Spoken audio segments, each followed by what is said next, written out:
गौतम बुद्ध के जीवन दर्शन से हमें बहुत मूल्यवान शिक्षा मिलती है।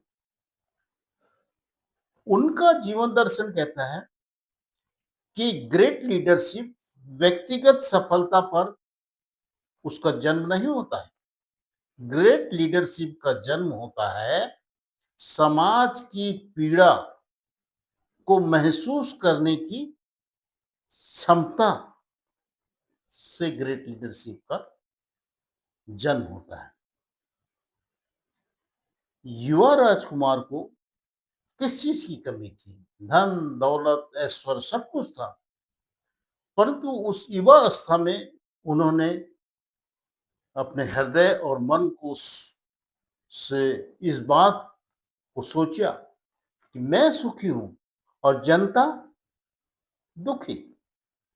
तो ऐसे सुख का क्या अर्थ? और इसी का उत्तर खोजने के लिए चले गए जंगल, प्रकृति के आंचल में, और वहां मिला उन्हें बुद्ध ज्ञान। और इसके बाद चालू हुआ कंपेशन लीडरशिप का प्रारंभ यही से हुआ। अशोक महान, जाने कितने महापुरुषों ने इसे आत्मसात किया और योग्य लीडरशिप करके इस संसार की बागडोर संभाली।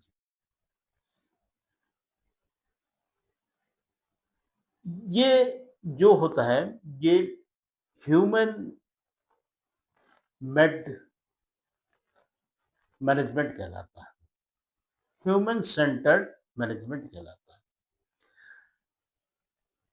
हम देखेंगे कि कॉर्पोरेट सेक्टर में जिस जिस कंपनी ने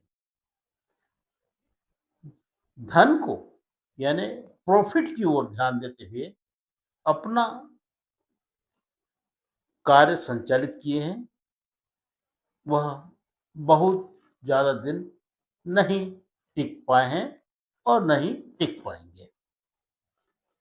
व्यवधान आएगा। परंतु जब जब भी कॉर्पोरेट सेक्टर ने सोशियो आर्थिक पर्यावरणीय जो विकास के कार्य अपनी कंपनियों में जोड़ा है,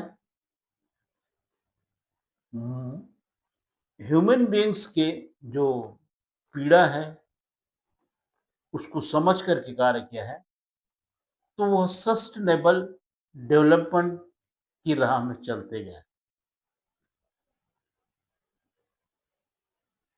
अनेकों ऐसे उदाहरण हैं।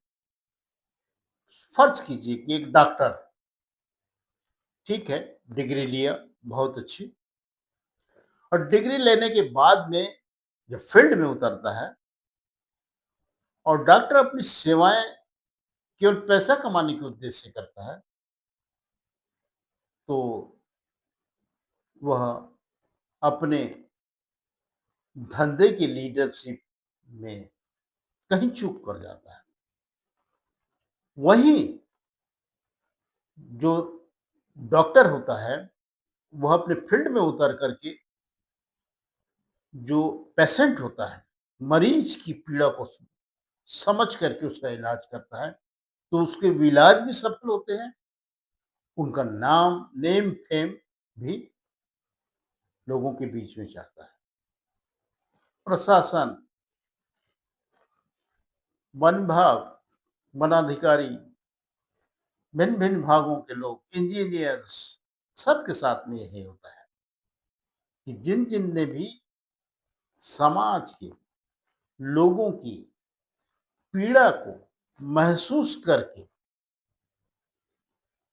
जो कर्म किया है, वह अनंत होता है। तो